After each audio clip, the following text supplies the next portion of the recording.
Hello, সবাই কেমন আছো? আশা করছি সবাই খুব ভালো আছো, নিজেদের জায়গায় প্রতিষ্ঠিত আছো।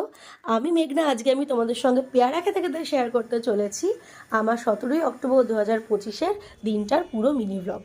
এই মিনি ব্লগে কিন্তু তোমরা আজকে দেখতে চলেছো আমার বিয়ের কেনাকাটার প্রথম পর্ব, অর্থাৎ বিয়ের বেনারসি দিয়ে শুরু হলো কেনাকাটি আমার বিয়ের।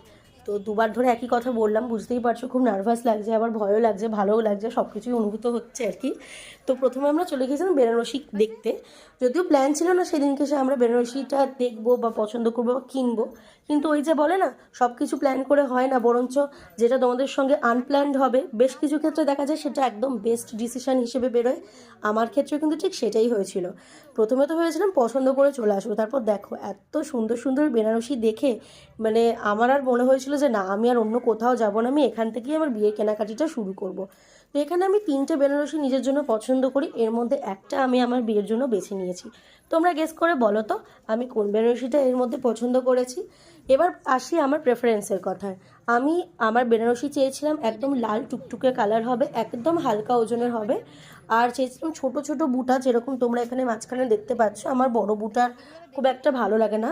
আর একটা যেটা আমার ছিল সেটা হচ্ছে আমি কোনো রকম মিনাকারি বা জাল যে ডিজাইনটা হয় সেইটা আমি চাইনি।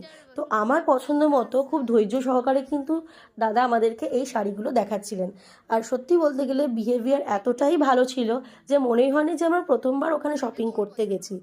আর মনের মধ্যে আমার এত ভালো লাগছিল, এই যে আমার হয়তো মুখ দেখে এক্সপ্রেশন দেখে বুঝতেই পারছো যে মানে সব কটা শাড়িই দেখতে ভালো লাগছিল, আলটিমেটলি একটা শাড়ি আমি বেছে নিয়েছি।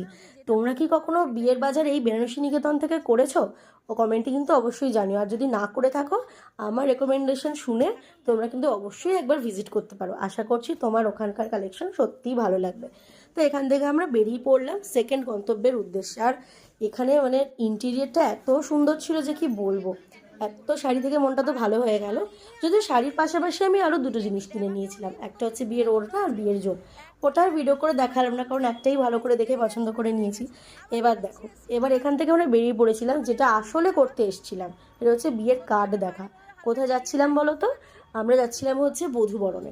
বধূবরণ একটা খুব ফেমাস দোকান, সোশ্যাল মিডিয়ায় তোমরা কম বেশি ভিডিও দেখেছো। আর আমি পার্সোনালি এই বধূবরণ থেকে কার্ড নিয়েছি আগে, কারণ দিদি ভাই আমার ননদের বিয়ের কার্ড কিন্তু এই বধূবরণ থেকেই হয়েছিল।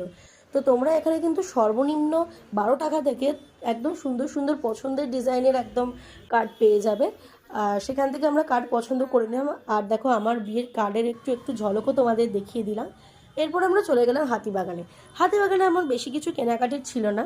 আমি এখান থেকে আমার তাও নেবো না করে এক জোড়া চুড়ি, 2 জোড়া চুড়ি নিয়ে নিয়েছিলাম।